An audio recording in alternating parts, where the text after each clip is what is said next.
Junjun, ano yung buong pangalan mo? Artemy Ulot Jr. Oo. Alam mo bang ikaw ay napasama ang pangalan mo sa Facebook account na pinost ng isang Ronji Dakigan na isa ka raw sa mga inupahan, import ng BM at saka VM napapatay sa isang mayor ng Tarlac. Grabe yung balita. Nakakagulat naman sir. Wala akong kinalaman din.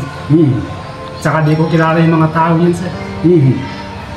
Tahimik akong dito gumagawa ng mga bike pangbuhay.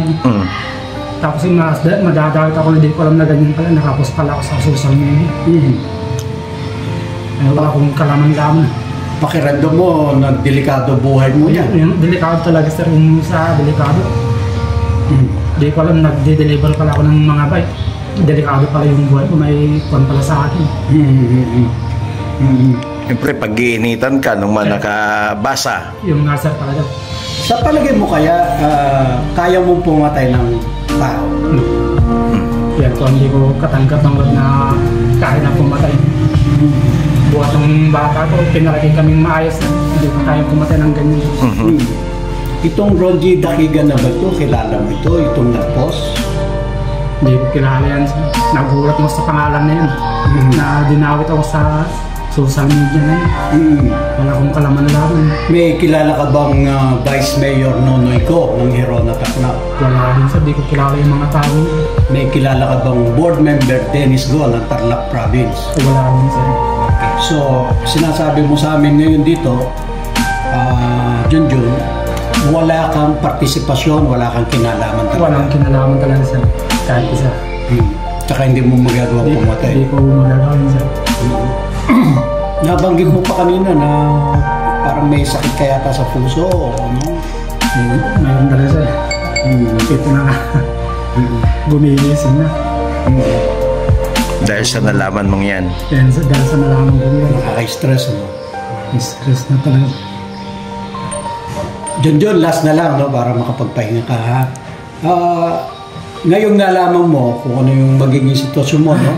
Itong post na to sa social media, anong plano mong gawin ngayon? Itong mga ginagawa ko, sir, tuloy ko lang dahil ito yung kabuhayan ko. Wala na pong ibang kabalahan, kundi pag-repair lang ng bike. Kahit pa paano. Wala ka bang legal action na gagawin dito sa nag-post na ito na si Ronji Dakigan? Ayusin ko yung sarili ko sir pagkatapos sa dawit na yan. Social media na wala akong kaalam-alam.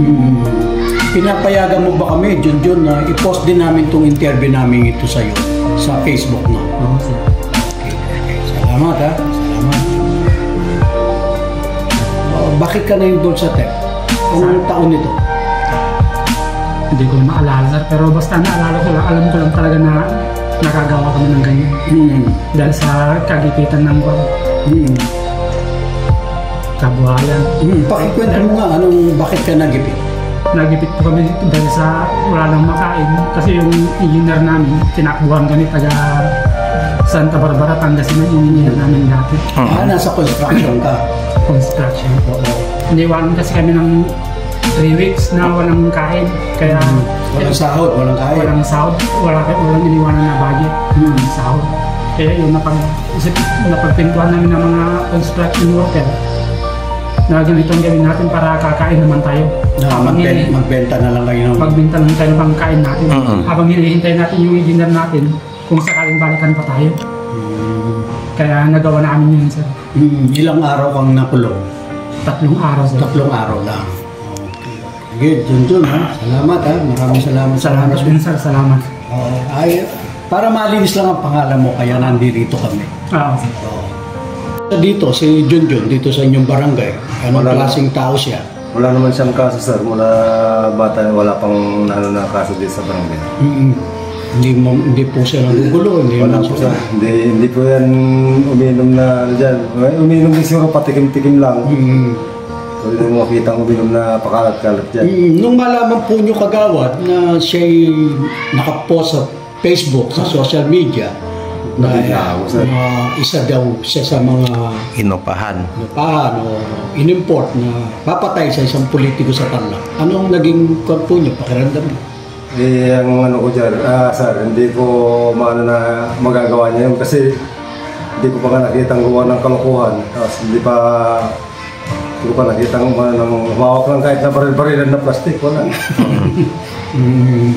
So kayo po ay pinapatunayan nyo na isang mabuti siyang mamamayan dito sa inyong barangay. Opo, sir. Maraming salamat po.